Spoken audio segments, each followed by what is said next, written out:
Ride with them.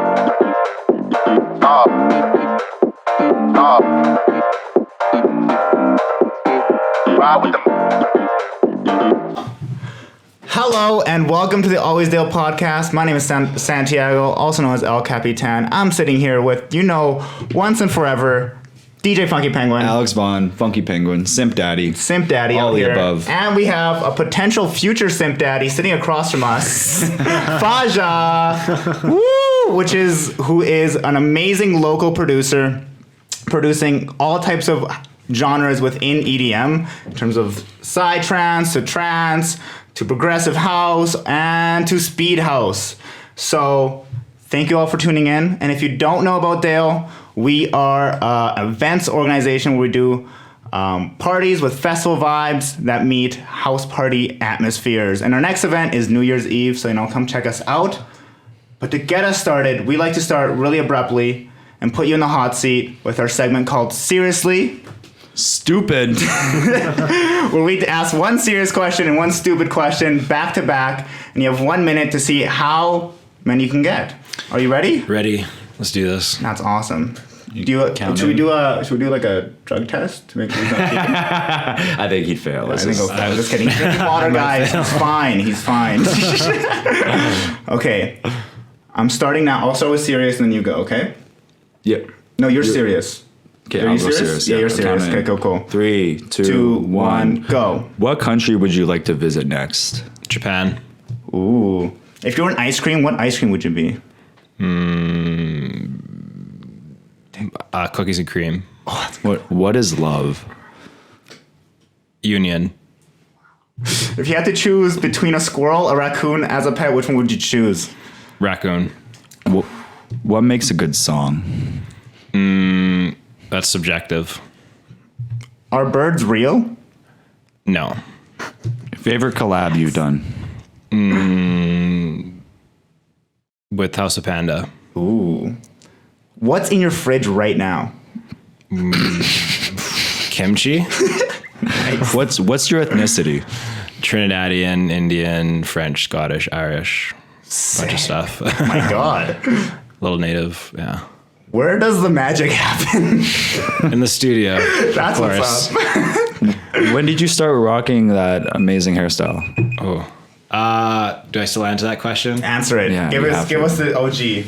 I need to think know. like 3 years ago, it kind of randomly developed out of laziness. Well, you've done a great job. I didn't keep track, but we're going to do a counter on the podcast, and we're going to announce it. I think he won. I think he beat Mark's 8, because we didn't ask any deep why questions. You were really quick on it. Honestly, you had some really good answers. I thought you would say squirrel. Squirrel sounds more easy to maintain, but... I've seen some pet raccoons on TikTok, and they look pretty good. That's No, why I said raccoons. Really? Trash pandas are definitely in right now. yeah. Man's with it. And your What Is Love one was really great. It is Union. That's beautiful. Like Union Sound Hall. Yeah, exactly. Okay, I was sure, That's exactly you mean like marriage union. I wasn't sure. Like he's like, oh, literally union. Yeah, well, thank you for doing that. We'll compare and then rank you, and then, have you fight to the death or something. Yeah. I don't know. We'll see where this goes. We always like to start off with, how did you start your musical journey? And take us as far back as you like, all the way to your baby if you want. What lullabies did your mom sing you? But really take us back to see what were your first influences in music, and then how did you get into DJing or producing music and all that journey. We're here, we're all ears. All right, yeah, I'll go back as far as I can think. So I think my earliest influences are probably that I can remember would be with my mom. She when I was 3 years old would play me Eurodance and old trance and wow. There's a video of me when I was 3 dancing to Children by Robert Miles. She was playing me all that stuff, MC Mario mixdowns, which were these crazy house bootlegs and stuff. So wow, that's my earliest influences, and my first album was an Aqua album. So that's what I was listening to. And then I'd all sorts of stuff from my dad, lots of Trinidadian music. I really got everything growing up from my parents.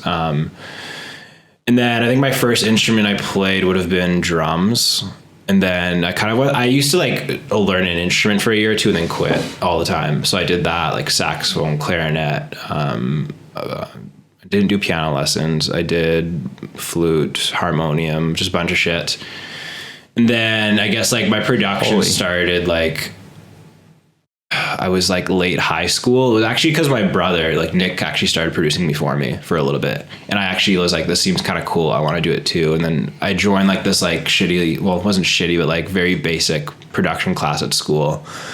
And we were messing with GarageBand, and I was like, after the course finished, I was like, I want to keep doing this. I'm like, it's so basic what I'm doing, but I need to find out more. So that Christmas, my parents bought me like FL Studio. Nice. After that, I like immediately got hooked and like just started going all in and just like exploring as much as I could into genres and like influences and instruments. And it was like, yeah, that's kind of it in like a nutshell, but that's pretty much the earliest memories for me with music and my development. That's crazy. And what is your mother from here? She's born in Montreal. In Montreal? Where did her Euro dance come from? Is that just what she picked up? So I think since she was like young, she was pretty out there with music. And she like, I don't know where she picked up her influence of electronic music, but somehow she got that, and then she would play it for me as a kid. I remember hearing like Sandstorm when I was super, super young from her too. Wow. And like all these different things. And she was really good with giving me different musical influences. Used to listen to a lot of Celine Dion too. And like, what's her face? Shania Twain. Those are also earliest influences, but...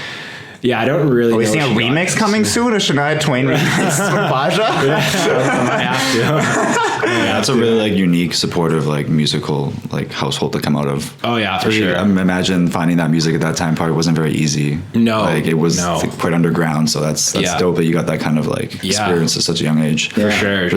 Regarding like producing music, was there any artists when you started producing that you were like thinking of in mind, like in stylistically? Definitely. Yeah, I think like when I first started, around that time I was like extremely into Avicii, and I remember like the week before I got FL Studio in the mail, I was watching his video breakdown of Dancing in My Head, like where he shows how he produced. I was watching that nonstop because I wanted to produce like him. So like when I first got in, it was lots of Avicii, and then over time it kind of like merged into all sorts of stuff, and like it was just like a crazy rabbit hole of being like, oh, this sounds cool, what's this genre, and then diving in and like, what's this genre, and like it's still like that. But that was my earliest influence. And around what year was that? Like early 2010s? It would have been it would have been like 2013, 14. I would say is when I first started getting into it. That's crazy. Wow. Yeah. Okay, it hasn't been that long. That's crazy. No, not that long. And most people, when we ask them their origins, they don't really have that. Like their parents don't usually show them like electronic music and so on. So it's cool how that's influenced. Yeah, for sure. My mom's pretty like creative and very like expressive. Like she's a very colorful person, so I got like all that kind of stuff from her. She's constantly creating stuff all the time. She plays like piano and flute, and she like sews a lot. She makes like her own clothes. She'll make like, she's very just creative. So got that from her. I feel that. I come from a family of artists as well, and I think that just helped me like appreciate art. And even like, I never really got that good at the instruments and so on, but I just love kind of supporting art and so on. I think that's kind of so that's been huge. Definitely. In my process. But from high school, you started producing. What was the next step after that? Did you start DJing right away? Did you start putting out music? Yeah. How did that go? Yeah, so like it was kind of weird because I feel like for the vast majority of my producing career, like DJing was a side thing. Like I had started DJing around the same time, and I never really dove into it. And then there's periods where I wouldn't go DJing for like a year. Yeah. I would say I didn't even really get that much into DJing until the last like 3 years when I started doing more club gigs. But yeah, it was kind of like it was more of a side thing for a while. I think I undervalued the importance of DJing too, to be honest, for a while, and just focused on producing, which is good and bad, but I think I'm learning both for sure a lot now. In terms of what do you see the value in DJing, or what have you learned? So I think I merely saw it as like just a performance thing, but I realized later on like it was actually really important for me to learn DJing. That way I knew how to structure my music and like also what sounds good, what works on a dance floor. And I think like, for example, I know like Panda, like he's been DJing for so long, and that's definitely helped him with his music because he knows like what sounds good. He also knows how to structure things, and I neglected that for a long time until like 2-3 years ago, I would say even. Yeah. Do you feel like there's like almost like testing process too with like playing music for like an audience and being like, how do they react to the song? Yeah, I think that's really important like too. Feedback. But I would say it's not like, it's always obviously good to test your music if you can. We don't always get the opportunity, I think, in the city to test some of our stuff, but Because it's so niche. yeah, for sure. But I think that like once you DJ enough, you kind of get like an ear to be like, I think this would sound good in this setting or that setting. Even though I'm not playing there right now, I feel like it would sound good. So Yeah. it kind of develops your brain a little bit. Yeah, that makes sense. It's also, I feel like it's just good to get gigs, networking, and making money too. Why not? 100%. Yeah. That's fucking cool. That's really good to know. And then talking to Nick, your brother, he emphasized kind of how you've progressed through so many genres from. What was your kind of first, was it psytrance? I know you had some older psytrance tracks. Yeah. And then like all the way to, I guess now is Euro House you're really big on. So can you explain kind of like some of the transitions, why they happened, what inspired them? Yeah, I mean, I started off with like progressive house mainly, like stuff like that. And I was actually making like really, like first year I was making extremely grindy electro stuff. Like it was stupidly distorted. Just everything was just like, Fuck yeah. it was ridiculous. It's like angst. Yeah, literally. Yeah, I don't even think it's anywhere online anymore. Like, pull it up, Josh. Pull it up, Jamie. Let's find that. We Blackmail.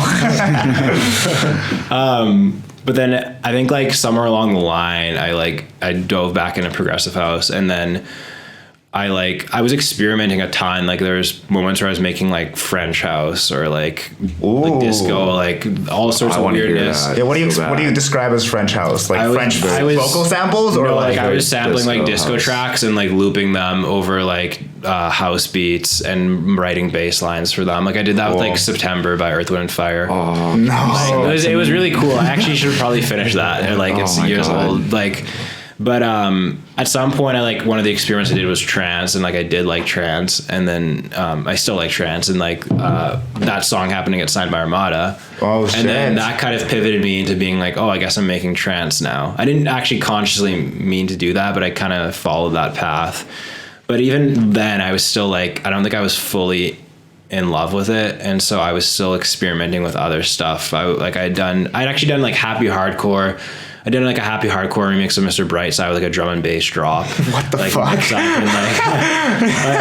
Right. Once again, feel free to send this. Yeah, for sure. Yeah. Mr. Brightside, let's go. I did like a lot of psytrance. I did, there was just like a bunch of shit, but like, I think everything though was leading me back to like where my original roots are, which is what I think I'm at now, which is like Eurodance. And, to tie in full circle. But I think that no matter what, I'm probably constantly going to want to experiment because I get bored pretty easily, I think. And like, I always find like a niche. Yeah. Like 2 years ago, I found like Slavic bass. So I started producing that.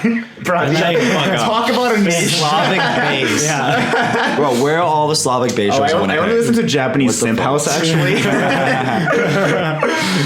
I can't believe that even genre even exists. That's so cool. Yeah, it ended up being my biggest track, like ever. Was that Fuck Up the Beat? Would you call Fuck the Beat Up? Fuck the Beat Up? Yeah. I was like, that would be Slavic bass. It gave me a massive like Eastern European fan base. And oh my god. I made like a follow up to it. You and Sasha do a Eastern Europe tour. I would be there for it. Yeah. Wasn't House in Eastern Europe too?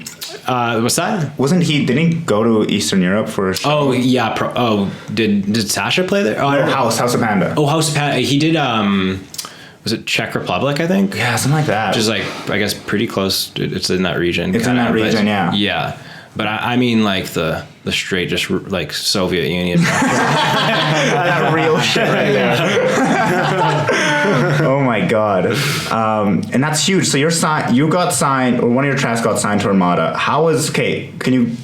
What time period was that? And then what was that process like? Were you just sending out tracks to different labels, and then it just kind of got picked up? So I think this was 2018 or 2017, and basically I was listening to this actually Russian guy called Dennis Kenzo, and he was like, I loved his music, and I made this tune, and like I sent it to him one day. I didn't even think he would check it, and then he responds right away, and he's like, "I want to sign this." Oh my god! You emailed it to him, or I Facebook messaged him. Nice. I Facebook messaged him. I found like it was like his label page, and I didn't expect them to respond, but they did. So he signed that, and then him and I ended up doing like a collab as well. Oh shit. And then like I was working with him for a bit, and then he kind of disappears a lot though, so I don't know what he's doing now. So we kind of lost touch a little bit. Yeah. And then from there I started kind of working more with trance guys, progressive house guys. I got in works with like Ava Recordings, which was like part of Black Hole Recordings, which is like a big trance label. And I was doing remixes for people and stuff. It was like a weird random path that I took. It was so unintentional, to be honest, but yeah, it was kind of crazy getting on board with Armada. That's crazy. And then even with I forgot the label name, but Seven Lions label too. Ophelia. Yeah. That's actually so funny. That came out like a year ago, that track, and it was started 4 years ago. Oh my god. It sat around for so long trying to get vocalists, and then the labels we had signed it actually with Gareth Emery's label as part of Armada. They'd signed it, they were going to release it, and then they just decided the label wasn't going to be a thing anymore. Oh wow. Okay, so we sent in Seven Lions label, and then they signed it, and that got released. Oh fuck yeah. That's crazy.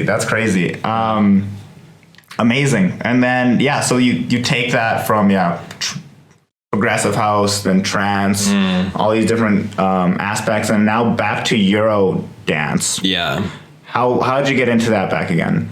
Yeah, so it's kind of a bittersweet story actually. So I guess it would have been about a year ago. Like Tommy Sunshine had made like this Eurodance playlist, and I think he had sent it to me because it was like he likes playlisting a lot, and during COVID, I think it was giving him something to do. So he sent me that playlist, and I was going through. I'm like, oh, this is like all the tunes that I loved, and I forgot about these tunes. And then during like peak COVID in like February, January, like my uncle had passed away, and it was like obviously a big mood killer. And so I was like just in my studio room like alone all the time, and I was like, okay, I need like a pick me up. So I just put on this playlist on repeat for a few months straight. Only this playlist. And I would play I'd play video games with my buddies online. Well, I would have this I was playing like this Valheim game, if you guys heard of that game. Anyway, no. It's like I'd have this playing on loop and like try to like get myself back on my game. And then after like literally seeping this music into my brain, I jumped and started trying to make Eurodance, and it worked out super, super well. And it made me make my first two tracks that are going to be on that EP for Space Yacht. Like right after that, I ended up making those. So, and then I realized I'm like, I love this shit. It's like literally a combination of like speed house mixed with like trance and progressive house, all the different shit I love. Yeah. So it just made sense for me, and it's, my roots as well. So. Fantastic. Yeah. Do you feel like there's other people? Is it on the come up, do you think? Or do you think you're leading that charge? Or I don't really think anybody's doing Eurodance right now. Yeah, I don't know anyone doing Eurodance. It's a good thing. Like I sent it to some people, like Space Yacht too. They were like, I don't think anybody's making this right now, but it has a classic sound. And it kind of like a little bit falls into like the whole hard dance, happy hardcore genre, but not quite. Yeah. But I think that it could be like my own niche that I carve, especially because it's like it's relatively commercially friendly, but it's also not super poppy. It's like it's a bunch of stuff, so I'm pretty pumped on it for sure. That makes sense. I love seeing like these new niches being carved out within music, and because of like online medium, you have the ability to like get a fan base in such a small weird niche. Totally, music is becoming so unique and distinct. It makes me so happy to see that. Yeah, and that's the way to go, I think, too. Like finding your own little like unique spot and making your own thing out of it, because it's really easy to try and follow like the next trend and be constantly one step behind. But if you're doing your own thing, it's a lot more freeing. Do what's in your heart, like, artistically, right? 100%. It's like and that kind of touches on like what your music creation process is like. I guess from what I'm hearing, it seems like it's less of like, hey, what's popping right now, and like hop on that. More like, what do you like playing? Yeah, definitely. It's more like, I just try to figure out what it is that I'm like really feeling naturally drawn to. Yeah. And like I won't lie, like every now and then I'll maybe make a track and I'm like, this might just actually be cool. It's like it's a hot sound. Like okay, for example, like I just finished like a remix of my own song Alarm, and it's like a, drill music. Yeah. So it's like trap. the drop is a switch up, but it's like a drill beat. So it's like trap, a drill beat on, anyway. So I'm like, that might actually be really cool because I know people really like drill music right now, like Pop Smoke and all that. So Fuck yeah. Yeah. I think I also see like people, what seems like a way to kind of get your name out there to do remixes of popular songs and then see if it gets played at like, for sure, big spots and stuff like that. Is that an avenue you've been testing out as well? Definitely. Like I have a remix of like Believe by Cher coming out in like a couple of weeks. That seems like your exact vibe because you're it's literally like 150 BPM for holy shit, like hard dance, some hard shit. Send it to House of Panda for New Year's Eve. Send that shit. Yeah. Like literally, we're doing Studio 54 vibes. Like actually though. That disco, oh my god, that's fucking wild.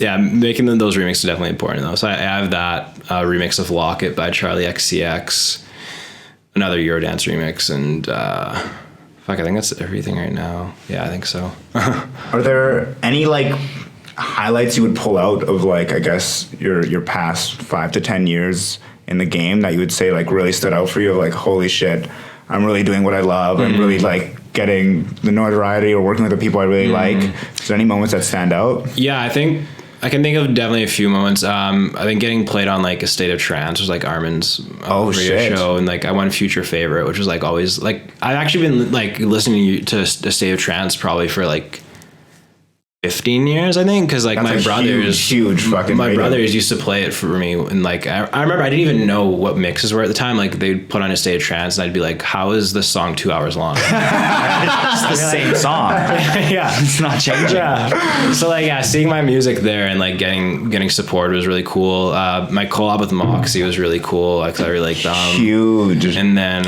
getting Brong signings and Armada and all that stuff, and like different supports from DJs like Black Tiger Sex Machine. Oh fuck like, yeah! All that's like really cool moments for sure. Yeah, and then the Space Oddity signing I think is the thing I've been most excited this year probably. Yeah, that's huge. And actually I could probably say this, but I have like 2 remixes for Bob Marley on Universal coming like next year. Which is on really Universal? Cool. That's crazy. Wow. It's gonna be just like they're doing like a documentary series for him for like his anniversary. Oh my god! So it's gonna be in that, and it's gonna be a Fa remix and a Fahjah remix. Yeah. That's holy fuck! Wow. That's so dope. Huge congrats, my man. That's fucking amazing. Yeah, that's super cool. I've seen the music industry take old songs and like return them, and now we came from like a culture of copyright where it's just like people used to like crack down on the remix so hard. Yeah. Now it's like they're like, please remix our song. It's like it just gets attention to old artists. It's amazing. It's like take this old song and flip it to a modern take, and it's like gets attention to the old artists, and he like modernizes it, so it's progressing the art, right? It's like I think it also, from what I've seen, like remixes using, let's say, more outlandish genres and then remixing a classic song, it gets people that aren't into that genre more into it, right? They're like, oh, I'm recognized as vocal. Totally. But like usually this stuff is too hard, but now I'm more into it, right? It's like, oh, like this stuff is too weird usually, but now I recognize whatever this vocal is, and then it's like that kind of like ties things together. So yeah. I think it really is good for the industry in general.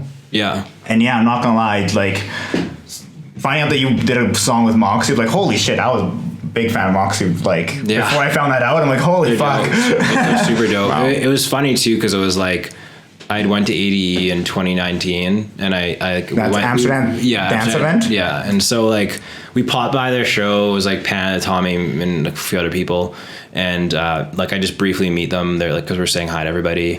And then like 4 months later, I sent them a track as promo, and then they wanted to like finish it together. Cool. So I was like, it's just funny, like the timing. They're like, oh, I did not expect that after just seeing them. Yeah. That's crazy. And what was your experience at ADE in general? Life changing. Both. What did you do?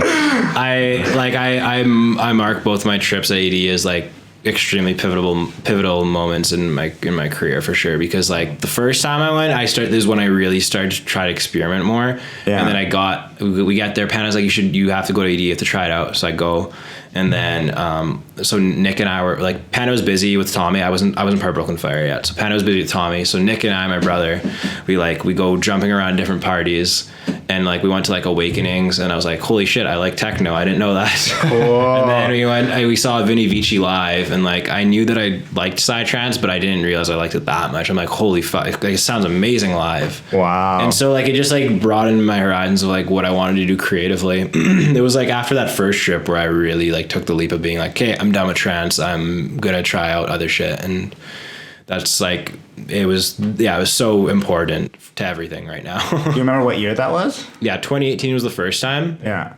It was also important too because I got surrounded by the trance community, and I went to like the State of Trance show. Cool. And that was when I first actually realized that I don't belong here. They finally accepted me, invited me in, and I was like, you saw Josh there, and you're like, I can't go. Not about this that. This is all my people. What made you think that you don't belong there, or just you just weren't feeling it? I won't say too much, but I just felt like it's too, say, monopolized, but like I didn't feel like there's enough room for people to be creative and really make cool changes. Like in house music or in bass, there's constantly guys doing amazing things, and there's numerous labels, all really good, that will help you. Yeah. In trance, it's pretty much one label. Above and Beyond's label? Armada. And Juno Beats as well, but Armada is really like the big one, and I felt like because of this, it's kind of pigeonholed a lot of artists into catering to a certain sound, because everybody wants their music to land on a State of Trance. And I noticed like when I was releasing on some labels, if your song didn't get put on a State of Trance, they're like, well, the release is a bust. And you're like, what do you mean? They're like, well, we don't really have Spotify connections because there's only one Spotify playlist for trance. And they're like, well, send it to promo, but like, so I was just give up now. If they don't like it. I was like, I'm not able to be as creative here as I want to, and there's just also not as many options to succeed, I felt. Yeah. And it's possible I'm missing a piece of the puzzle, but this was my own perspective, and I decided that I'm going to take a leap and do some other stuff instead. So, yeah, it was important for sure. That's super interesting. Yeah. And describing some ADE to someone that doesn't know what that is or has never been, how would you describe that? It's like a massive business conference for anybody in the electronic music scene, or even music scene in general, but mainly electronic. So it's like there's different panels during the day of like doing different talks, like every artist, like tons of different guys you can think of. And then in the evening, it's just parties. So it's actually like extremely exhausting for a week. Or like 5 days, I think. So you go to you maybe wake up at like 9 a.m., do a bunch of panels throughout the day, and then you go to like a party at like 7 p.m. and then it goes till 5 a.m. And so you're like, I didn't sleep for numerous days. When I got back, I slept for an entire day straight because I was like, fuck festivals. No, we're on a festivals plus business conference. If you go hard, you sleeping during the day after your festival. No, we're in business conferences all day. That's crazy. Yeah, literally. That's intense. But luckily, Amsterdam has pretty good espresso, so it was and good opium. Go to sleep, Oh my God. Yeah, that's amazing. I think that could be helpful for I guess anyone that's really trying to go for it. Definitely. It seems like both you and House of Panda had lots of networking success for sure. Both those areas. Yeah. And dipping into the part I obviously want to get into at one point, what would you give as advice to new producers in the EDM scene? Would you tell them to go to ED? Would you tell them to sign to a label, or how would they reach out to labels, etc.?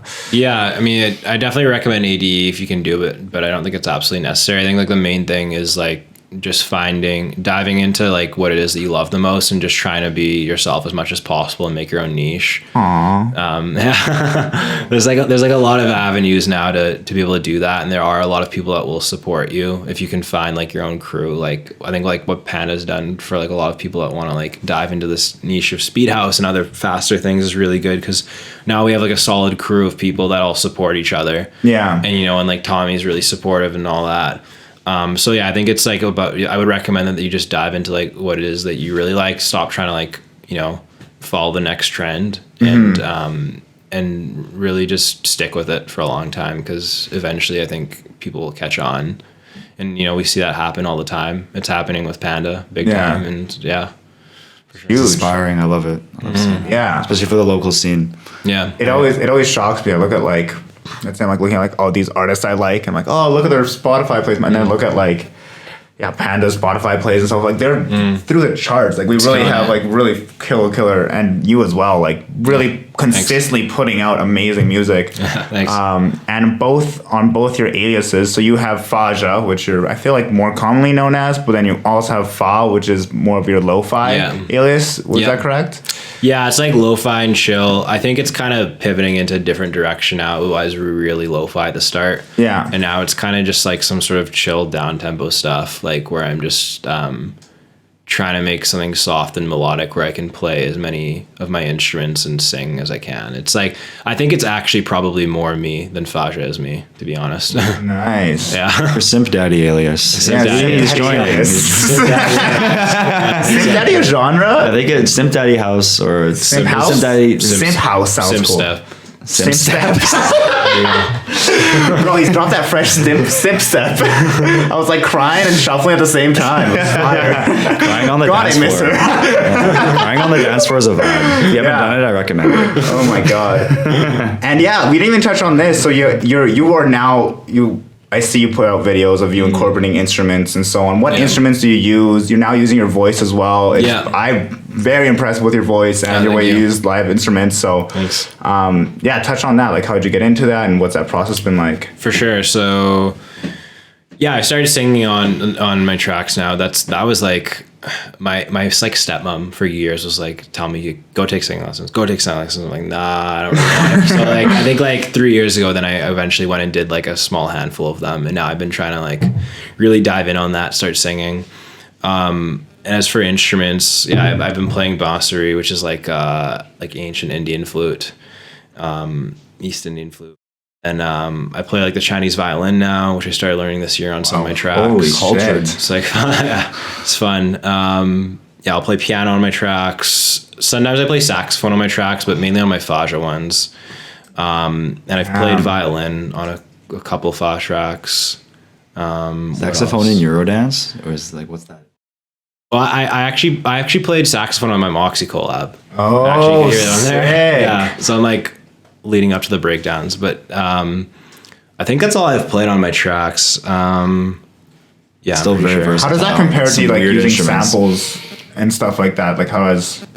I think it's great because I can also manipulate and customize it more, and then it also just feels more personal. Yeah. Because like, I sample for Fa stuff, but like I like the fact that I can be like, I made most of this stuff from scratch.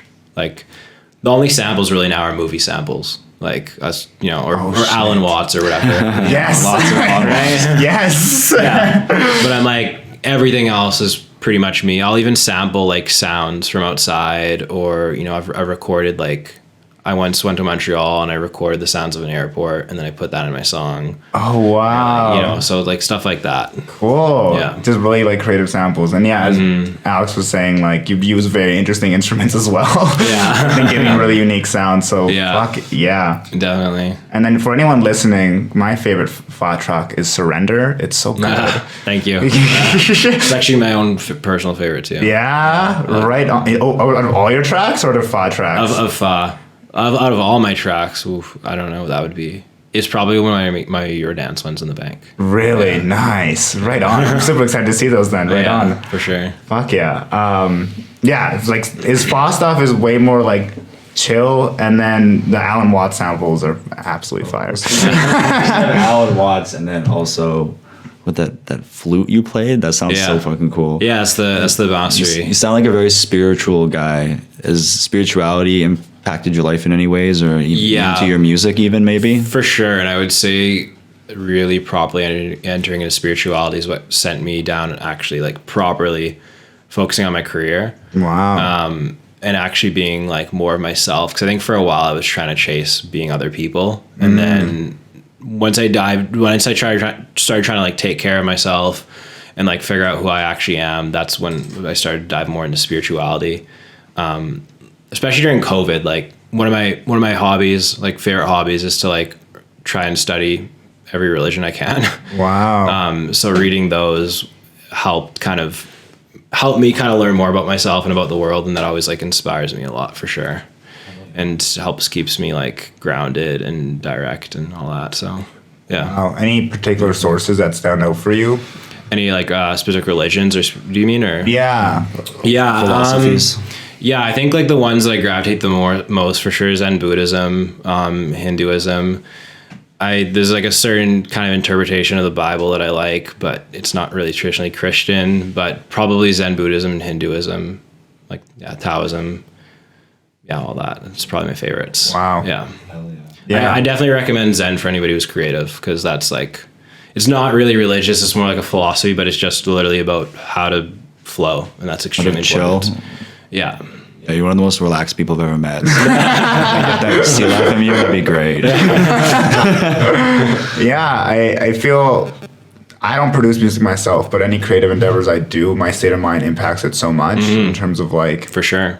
just the ideas you have at one state of mind, whether you're like, let's say you feeling resentful and angry and so on, could be completely different than the ones you feel like peaceful and Yeah. like you feel like the world's supporting you, right? Yeah, Like 100%. you're gonna put out different energy within your art, especially art. Big time. I think when you're feeling like clear-minded and you're actually properly focused, that's when you're going to create the best. And I remember for a long time, especially when I was making like trance, I was like, if I feel like shit, I'm going to make the best sad music ever. It's actually not true. It's actually not true. Like, You just end up crying alone in your room. It's too frustrating. Sample that though. Maybe like it'll be good you always later. hear artists who are like, you know, like, this girl breaks my heart, I want to make the best song. But it's like, you don't need that. It's actually better if you feel good, you're going to make like the best music. So it's like, that's why it's the best to really focus on yourself. Like I always hear people say like, if I, at least I'll make good music out of this terrible situation. But if you actually are just in a good mood, you're going to make the best music. Yeah. Suffering for your art isn't necessary. No, it's such a lie.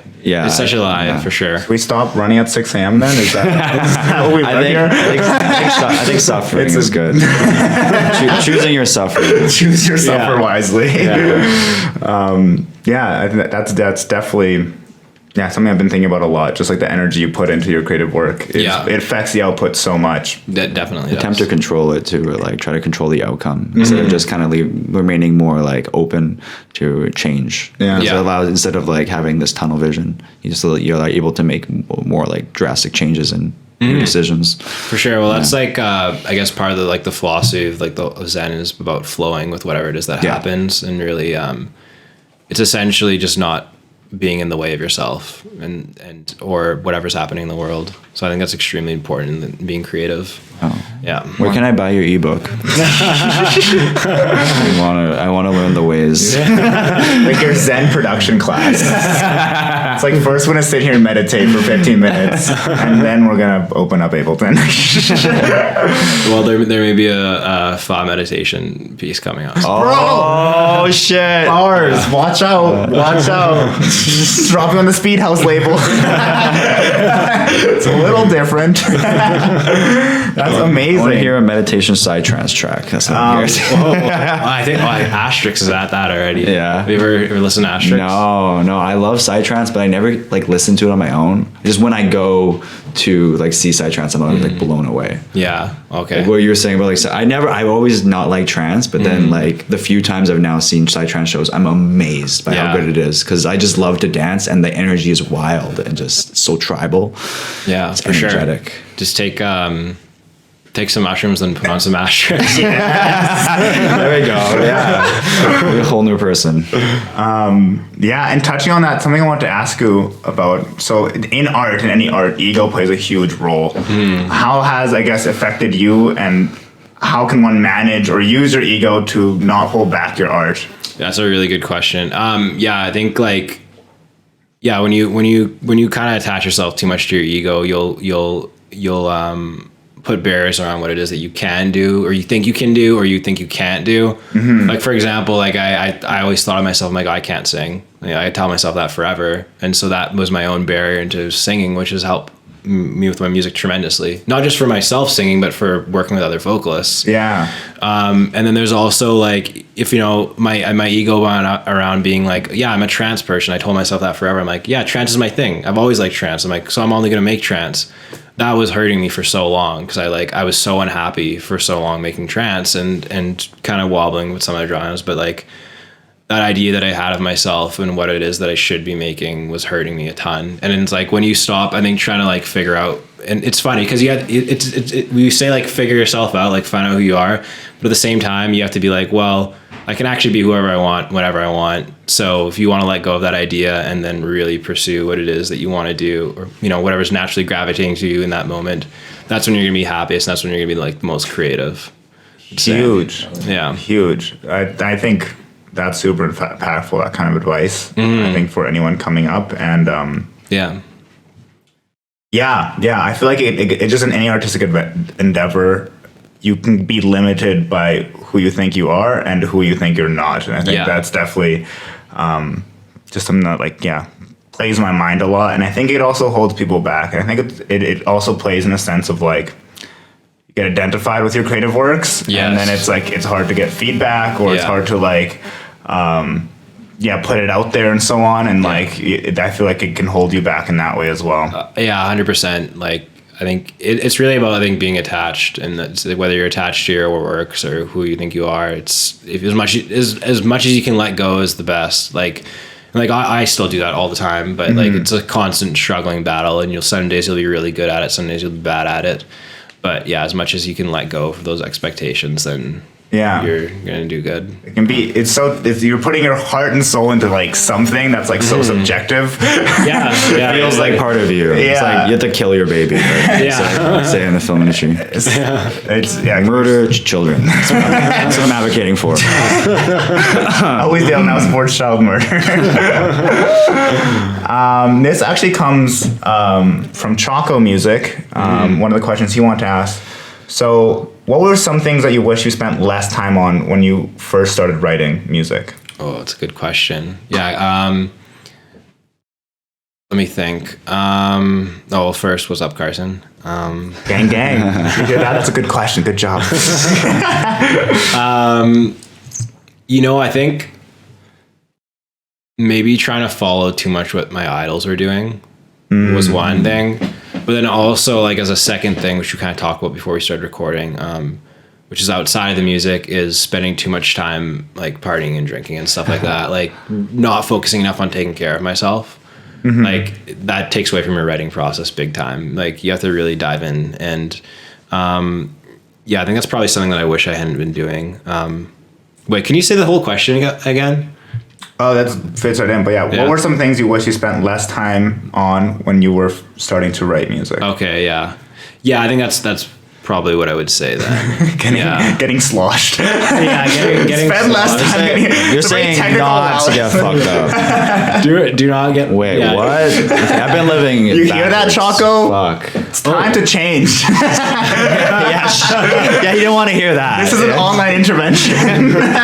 Call Choco. I would also say too, like, don't dwell on the little things too much with your music. Like, it is important, but like, there's times where I would just fixate so much on one song because you will get really like attached to one song and act like you have to perfect it, but you should just focus on constantly creating and just focus on constantly getting better.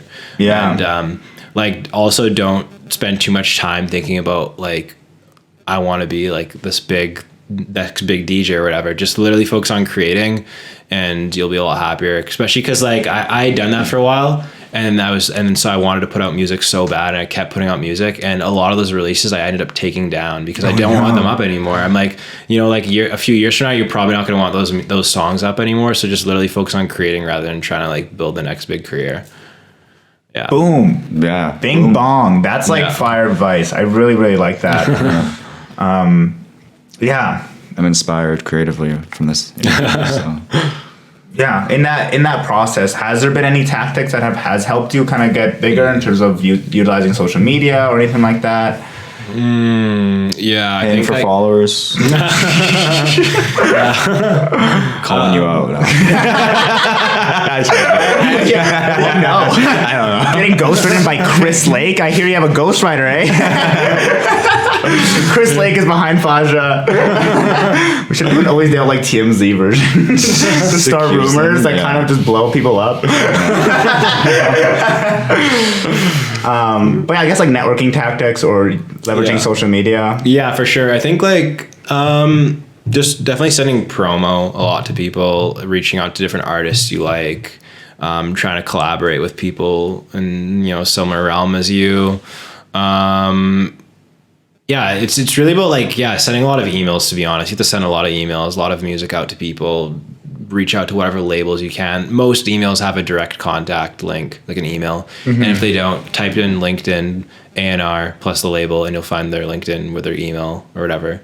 Or what you can do too is if you find, let's say, this is like a cheat code, but yes, if it's not actually that hard to figure out though. But like, let's say. I'm not going to use an actual label's name. I'm just going to say, let's just say... Always Dale label. Always Dale label. So like, coming soon. Let's 2022. Let's say you went on Always Dale's website and it was like info@alwaysdale.com for general inquiries. Yeah. Well, then let's say you typed in on Google, LinkedIn, A&R, Always Dale. You'll be like, okay, Santiago. So what you do is you type in Santiago@alwaysdale.com. That's probably their A&R email. And then you just send like Fire. that. It's actually worked a lot of times. So. And also in my experience, reaching out on LinkedIn is also pretty good. Yeah, for sure. From other things, I haven't done it for music, but for LinkedIn, it's been, you just leave a little note and then just reach out to people. And you can find people because they just say where they work. Yeah, definitely. But then also using that email tactic is huge. A lot of labels like try to hide their emails. So that's why. But so maybe I shouldn't have said that. But it's too late now. They don't want music. Winnipeg to the top. Anyone listening?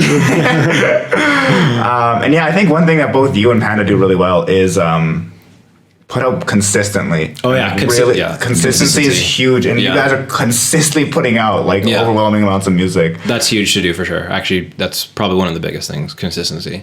In terms of advice for up-and-coming people. Yeah, I remember like. When Hardwell came here like years ago, he had dinner with one of my buddies, and he told him like he asked him for tips, and he's like put out a song, like he's like stash a bank of songs. He's like I have 30 to 40 tracks ready to go, put one out every like few weeks. Yeah. And so it was about consistency for him. And like there was a period of time where Hardwell was putting out a stupid amount of music, and like that was really big, I think, for his career, his climb. So yeah, I heard he's doing a comeback. I just saw like a weird EDM post being like Hardwell's coming back. Yeah. True. No, I think he is. Yeah. That's me huge. Yeah. Huge. What are you thinking? I don't know. We could go. I think that was a really solid point. I think we really covered a lot of bases. I really appreciate your perspective. I think you bring a lot more like, I don't know, I guess more spiritual or more introspective perspective into making music that I think will be really helpful for a lot of people. For sure. And it's been an honor to speak with you and share with you. It felt like being a Thermea speaking to you, honestly. Next podcast will be a Thermea. It's really so relaxed. Fahjah should play a Thermea. Oh my god. Thermea, are you listening? The lo-fi stuff? Yeah, hell yeah. Bro. One day, I want to do that. But thank you so much. Thanks for having me. We'll have more stuff of you, and it seems like you'll be in Winnipeg for at least a few months, so maybe we'll get you on something else. Tax 3-4 months or something. Yeah. So if we ever book him, come see him. If he gets booked by someone else, don't go see him. All about anti-collaboration. Yeah, anti-collaboration. Don't support artists unless it's also supporting us. Any shout outs to like Instagram or things you wanna, or promo that's coming up? Anything you wanna? I mean, I pretty much have a release coming like once or twice every month. Like you can check me on Instagram. You don't have to flex you'll like see that. them.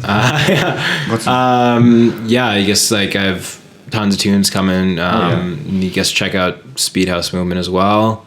I've been helping Panda a little bit with A&R and stuff there, so be sure to check his label out. Fuck yeah. And then You know what? Since my brother helps with questions, check out his underwear line, Unity Underwear. Unity Underwear. It is so comfy. It's that bamboo. It's real nice. I think it's 30% off right now for Christmas. So. We'll see when this podcast comes out. It might be 2023 at that point. Probably next Christmas. Perfect. So. Society will be collapsed by the time it comes out.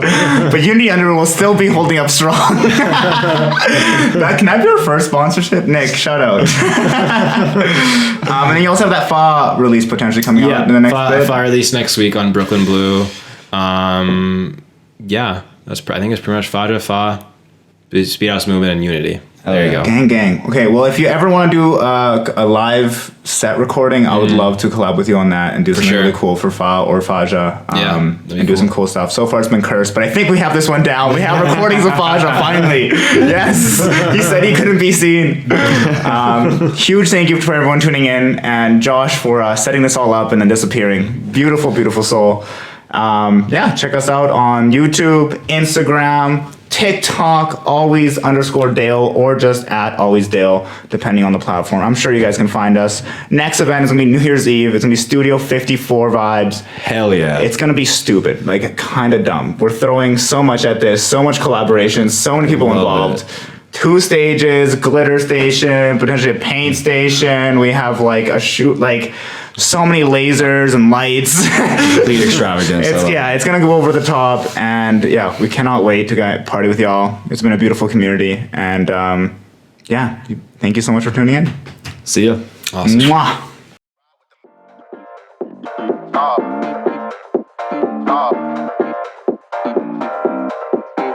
Ride with them.